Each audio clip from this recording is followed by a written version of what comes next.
My reaction was just the opposite. My anger was at what had been created in the city where I grew up under very different conditions, during the period of capitalistic failure, during the period when there wasn't this humanitarianism, and where it was possible for people to live better and to get out of that poverty.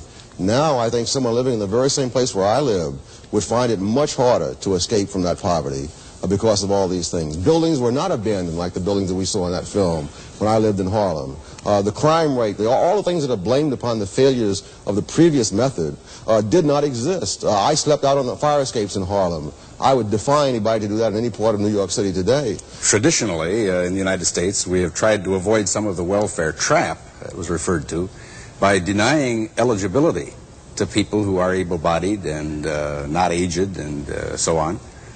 And we have therefore tried to close the welfare door to a good number of categories within the poor population.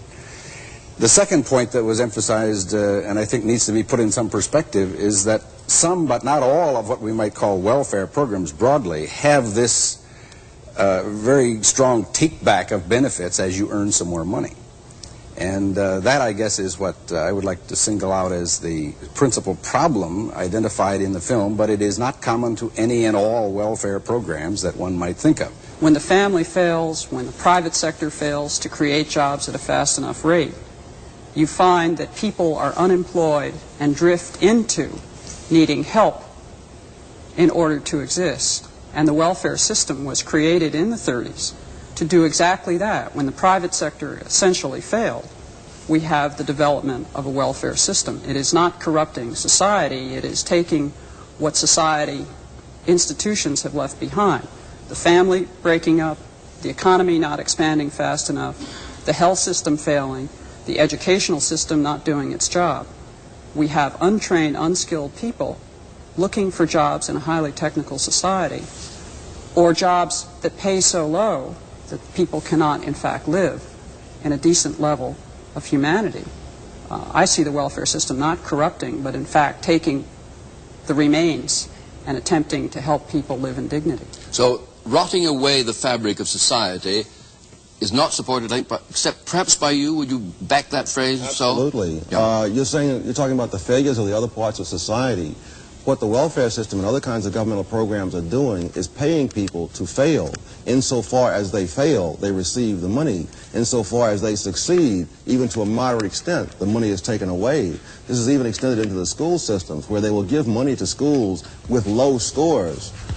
Insofar as the school improves its education, the money is taken away, so that you are subsidizing people to fail in their own private lives and become more dependent upon the handouts. We have expectations built in today about the quality of life, the quality of job, the level of income for which one expects in return. Why? Because we look at the level around us that it takes us to have a fairly decent level. No, that's not why. I may have all sorts of expectations. The question is, what can I do? If someone else is subsidizing my expectations will be far higher. Insofar as the Center for Advanced Study was subsidizing my expectations a few years ago, I refused to work at UCLA for the normal full professor's salary. Why should I, when I can get the same money for being at the Center for Advanced Study with no hours, no duties, and no classes? Let's look at another proposition in Milton's case, the insidious effect on those who receive welfare. They lose their human independence and dignity, are treated like children, and so on.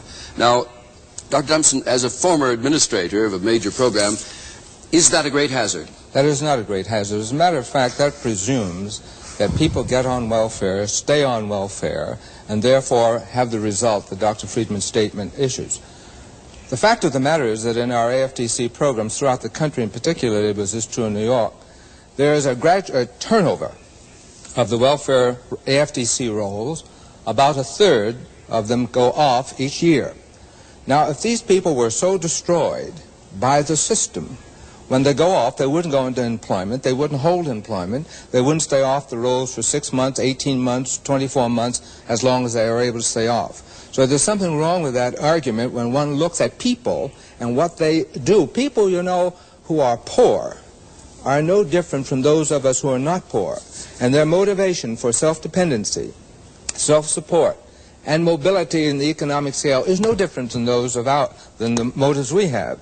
So that they will not let the system. You remember, Dr. Friedman, the welfare rights organizations who refused to let the system squelch them down as it was attempting to do. And we turned the policies around. You and I agree completely that the people who are poor and are on welfare rolls are no different from the rest of us.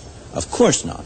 They are human beings, and they deserve every sympathy and every possibility of making their own way. But the welfare system makes them different. But you give them it makes it in their interest to be different. How do you account for them going off the rolls? But figures are figures, and you've got to be careful with figures.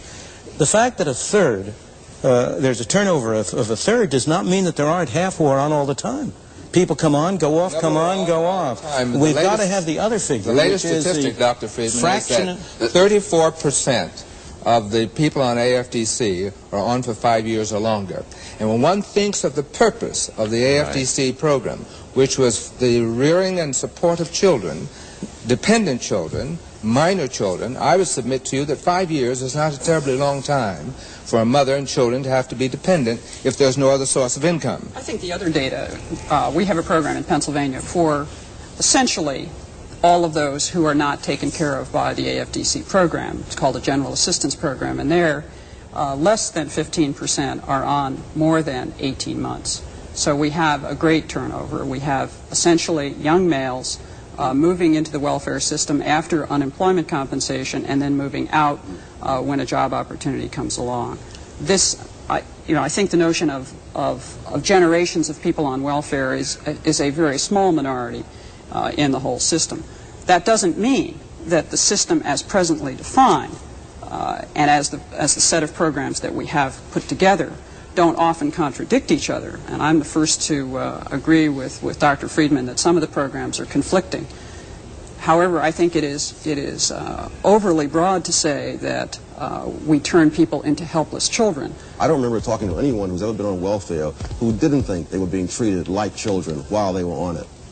Of course, one must make a difference, a distinction between the system that was set up to help people and the people who are employed in that system. Look at any public welfare system around the country, and we have practically few trained people to work with people. We employ the ill-trained, people who are not equipped to be helping people. We say they're social workers. They're not social workers. They have neither the skills, the attitudes, and some of them not even the concern. So I think one has to separate out a conceptual framework of a system designed to help people and what the country and community puts into that system to implement those programs. You mean separate the hopes from the reality?